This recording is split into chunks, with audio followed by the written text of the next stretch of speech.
Ned Ryun is a grassroots and conservative activist, the founder and CEO of American Majority. Its mission, identify and mold the next wave of liberty-minded Americans and get them elected to public office. Since its founding in 2008, under Ned's leadership, American Majority has trained over 60,000 candidates and activists. That's a lot of people. Now, as we all start looking ahead to 2024, the GOP will have to adapt to a new political landscape. If they don't, they'll die. Would you please welcome back to the show, Ned Ryun.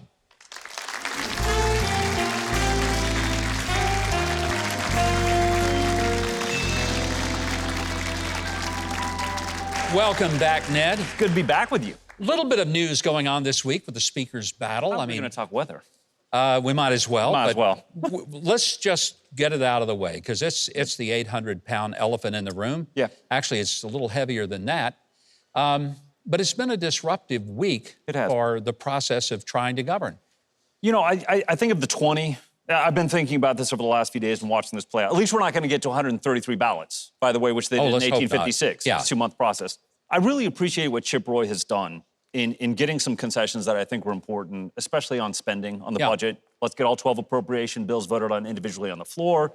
Let's get some conservatives on the Rules Committee so we get amendments voted on individually on the floor. And I think this was the moment that you say, okay, we wanted to get a few more concessions out of McCarthy. We've got them.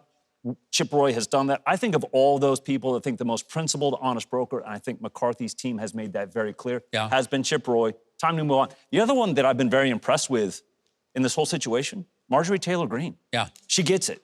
She understands that we've got to get through this. Okay, it's great that you got your concessions. Let's get to the 218 votes. Let's get down to business. Because there's a lot of work that needs to be done. Investigations, committees, all these things need to be formed to actually get down to why the people gave the Republicans the House back in the first place. And to her credit, she was with McCarthy from the beginning. Day one. She understood that he raised the money that helped people like her get elected. She was grateful for that. And she didn't want to disrupt the whole thing. She also understood she's young at this. This is, maybe her sophomore year. Let's get down to business. I think concessions have been made. We're on the same page now. Let's go for it. And the other thing, too, that people have to be realistic about, and I think a lot of people have lost out a couple of these 20, it was either going to be McCarthy or Scalise. Yeah. McCarthy is the better choice. It's going to be one of those two. That's the only realistic option. Let's vote for McCarthy as Speaker. You've got your concessions. Let's get down to the business of the people. You know, there's so much at stake here. There is. The Republic. Yes. I mean, it's our very way of life that is at stake. It's not about the elections. It's about what happens to our grandchildren. Yeah. And Republicans were expected to do better.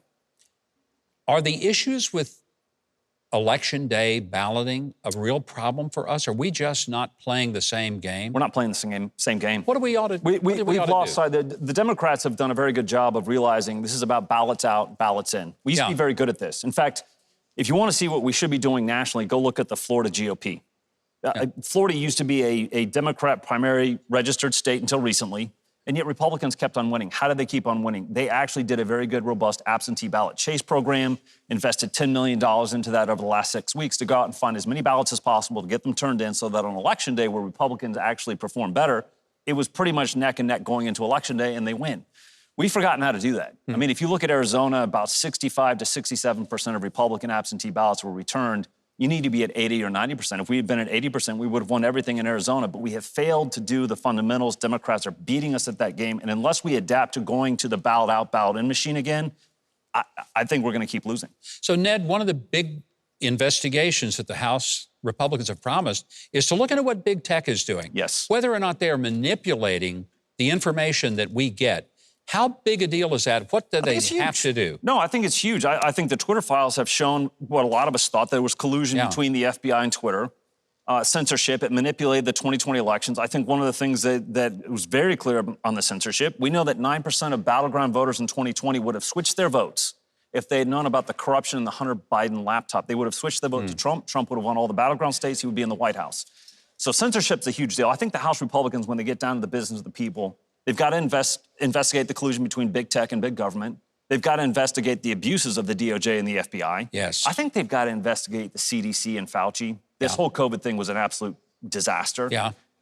So I think all of these things play into, and a church-style committee, again, that kind of ties into the DOJ and the FBI abuses, And if they will be actually aggressive on all of these investigations, that will be something meaningful because let's face it, they have the House, nothing's going to get through the Senate, nothing's obviously going to get through the White House. The most meaningful thing they can do is, first of all, say no. We're not going to spend anymore, we're not going to do any of these crazy Biden ideas, and we're going to actually have robust investigations. And they do have the capacity to put a speed bump in the way. That's right. All appropriation bills have to start at the House, so they can at least keep it from getting crazy. Well, this is one of the things that I do hope they put some more conservatives on the subcommittee chairs of appropriations. Yeah. That's how you can stop some of the crazy spending that goes on in the House. We're just about out of time, but I've got to ask you about what you do in the organization that you've led since 2008. How do you help people become better citizens, better equipped to keep our country on the right track? First of all, everybody has to be engaged on some level. We try to engage people in running for state and local office, primarily school boards. I think we've really seen, I'm in Western Loudoun County. I mean, we're ground zero with the Loudoun County School Board. More people to run for school board, local office, but also to build that farm team for higher office so we can get good leadership into Congress. But train activists on how they can be engaged in an effective way, build coalitions, keep their elected officials accountable, but also to go next level. How can you be involved in making sure our elections become free and fair, becoming a poll watcher, an election officer? There's a lot of things that I think we're all obligated and responsible to do to make sure that we can restore our republic. Because that's what's at stake right now is, are we going to continue as a republic, or are we going to concede to an administrative state and become serfs in what I consider that feudal administrative state system? The republic is at stake. It's incumbent upon all of us to do something in our sphere of influence. Well, you're doing the Lord's work in the devil's town, and I appreciate what you're doing. Don't give up and don't lose heart. For our audience, you can keep up with Ned Ryun on social media and through his organizations. We've got all the links for you in one place. Just head to Huckabee.tv. We'll connect you to Ned and the organizations that he's using to help us keep this country. If you haven't subscribed to the channel yet, I hope you will now. The button is just below this video, and there's a little bell next to it. If you click on those, YouTube will reluctantly start letting you know when we've got a new video uploaded.